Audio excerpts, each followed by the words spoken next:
Before we move on, we have some VIPs with us tonight, although at the Barracks we consider everybody to be a VIP, but we have some special folks with us tonight.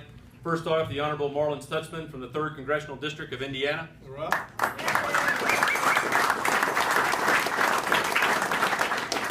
The Honorable Reed Ribble from the 8th Congressional District of Wisconsin.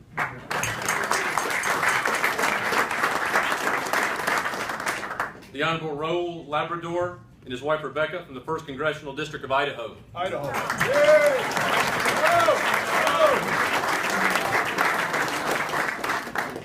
Also very specially with us tonight is our 34th Commandant and his lady, General James Conway and his wife Annette.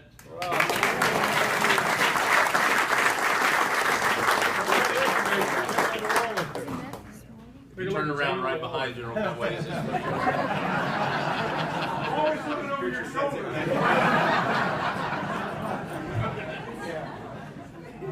Also with us tonight is the Assistant Commandant of the Marine Corps and his lady, General John Paxson, and Miss Debbie.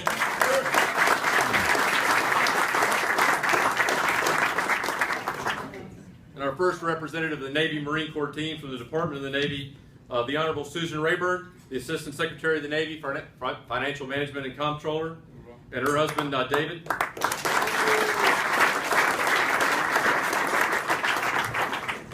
We have our former ambassador to Belize, the Honorable George Burno.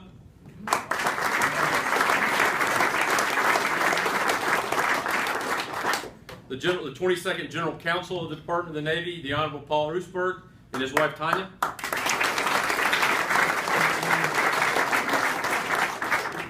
We also have one of our guests of honor from last year's parade season, Tim Day, Chairman of the Tim Day Foundation.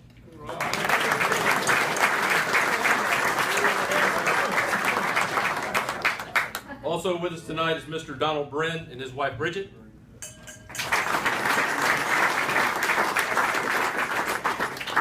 And lastly, the Honorable Mary Beth McGinley.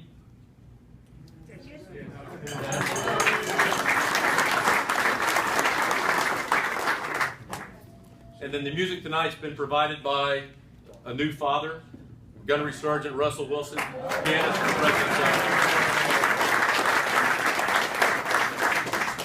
Miss Bonnie corrected me, the father of twins.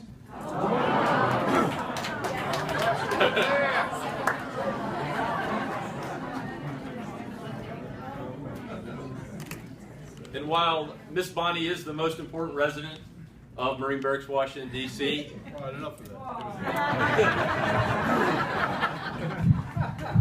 I'm not even going to let you say that, Christian. Shame on you guys. It's disgusting. Actually, she is.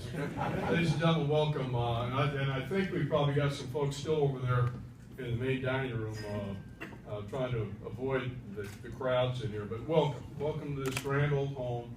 Welcome to this wonderful institution called Marine Barracks, Washington. We've got probably 3 main places all across the Corps that every Marine would call sacred ground. And it's almost biblical. You almost want to take your sandals off when you walk on the ground. And it begins here. One of them is down in Parris Island, South Carolina, where we make about half our young Marines. The other one is out in San Diego in our recruit depot out there. So those are 3 hallowed ground places where Marines are made.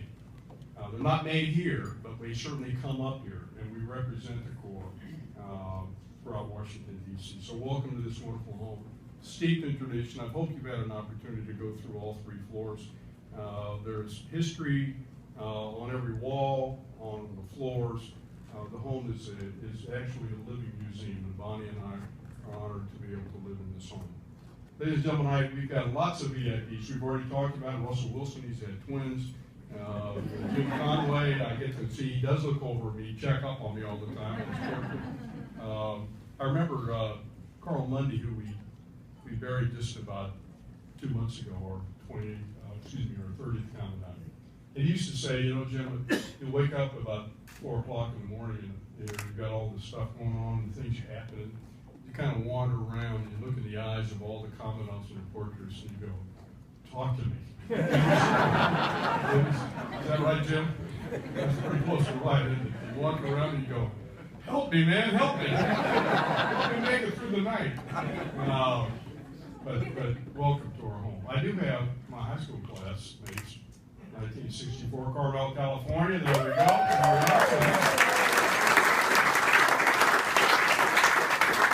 And what's really neat, my father was a Navy guy, and we moved, within about 2 or 3 days of graduation in high school out of Carmel, California. And so I didn't get to see my classmates for a long time. I went up to Alaska to work, went to college in Idaho, and they joined the Marine Corps. They joined the Marine Corps. We were out before you went in. That's right. They came in, they went to Vietnam, and they got out, and they went to college. And so we're very, very close to this day, and they've been in every function we've had, so it's great to have them here. Ladies and gentlemen, tonight is not about my high school class, it's about the 75th Secretary of the Navy, the Honorable James Amos. His lovely bride, Miss Lynn, standing there. Their daughter's running around here somewhere. I think she's in meeting. I'm not sure. She's probably one of the smart ones in the other room. But Secretary Amos selected me to be the 35th Commandant of the Marine Corps. We sat down, we talked early on about his expectations and his sense for the Corps. And out of that whole conversation, I began to get a real feeling that he was, by the way, he comes from a Navy background. He was a Navy ensign, Lieutenant JG, lieutenant, aboard a battleship. I never got to lieutenant. You did? Sure you didn't get thrown out or something. He was aboard a battleship. So he comes from the Navy background. But my sense when we first met was that he was beginning to fall in love with the Marine Corps. Well, I'm almost to the 4-year mark in this job. Secretary Amos is my secretary. And I can tell you absolutely beyond a shadow of a doubt he has. He's visited every Marine, everywhere, at every base. He's visited our battlefields throughout the Pacific. He has gone to almost every single one, if not every one. He loves us. He understands our ethos. He understands who we are, why we do business the way we do. He understands the uniqueness of it. So when somebody else outside our institution either picks on the Corps or says, you ought to change this, or what about that? I don't have to say anything. My secretary stands up and says, just a minute, this is the United States Marine Corps. They're unique. They're not weirdly unique. They're actually pretty doggone effective unique. He's our greatest fan and our greatest advocate. And it's been my pleasure and my honor to serve under our 75th Secretary of the Navy. Mr. Ray Amos, the Honorable Secretary, thank you for joining us.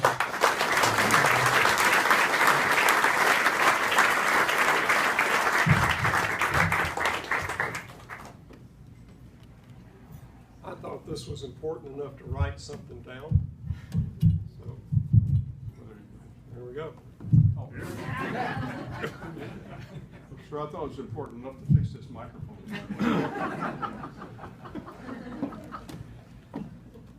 Commandant. And I want to recognize a few people before I get started here. The very first time I came visit the home of the Commandants, Jim and Annette Conway invited Lynn and me to come here along with Jim and Bonnie Amos. And that's been almost 5 years now. And I'm so glad to be back in the home of the Commandants with the 4 of you. And so it's great to see.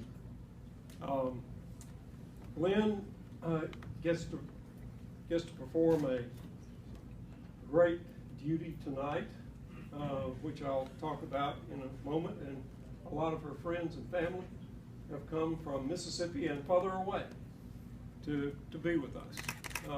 Lynn Coit from Denver, Kathleen Bruno from Jackson, Mississippi, Lynn's brother Eric from Charleston, South Carolina,